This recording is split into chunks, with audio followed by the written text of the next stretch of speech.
Chapitre 23.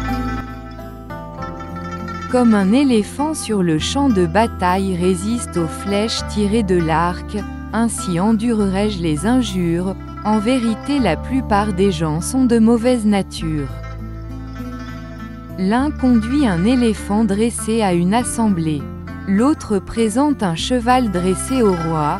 Les meilleurs parmi les hommes sont les hommes dressés qui endurent l'injure.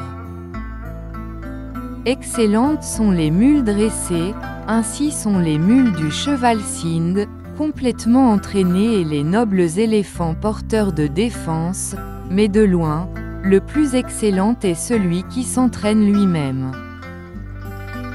Sûrement on n'ira jamais vers la terre infoulée, Nirvana, en montant ces animaux, l'homme contrôlé par le soi subjugué le fait.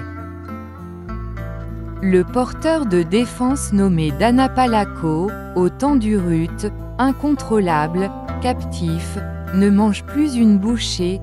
Le porteur de défense se souvient de la forêt des éléphants.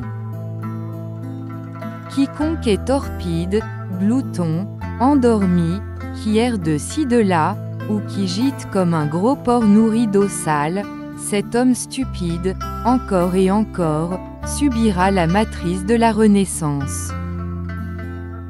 Précédemment, cette psyché allait errante comme elle voulait, ou elle désirait, comme il lui plaisait.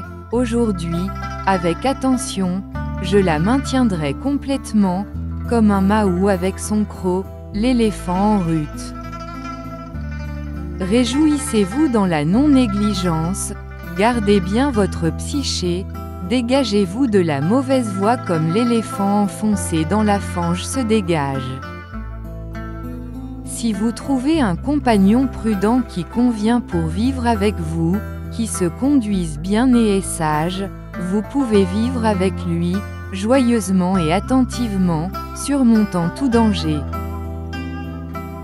Si vous ne trouvez pas un compagnon qui convient pour vivre avec vous, qui se conduise bien et qui est sage, alors, comme un roi quitte un royaume conquis, vous devez vivre seul comme un éléphant dans la forêt des éléphants.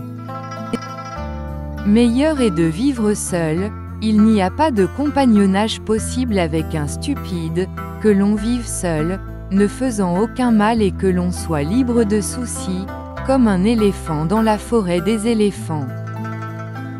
Heureux les amis quand le besoin survient, heureux le contentement avec juste ceci ou cela, heureux le mérite quand la vie est à sa fin, heureuse est la destruction de toute souffrance.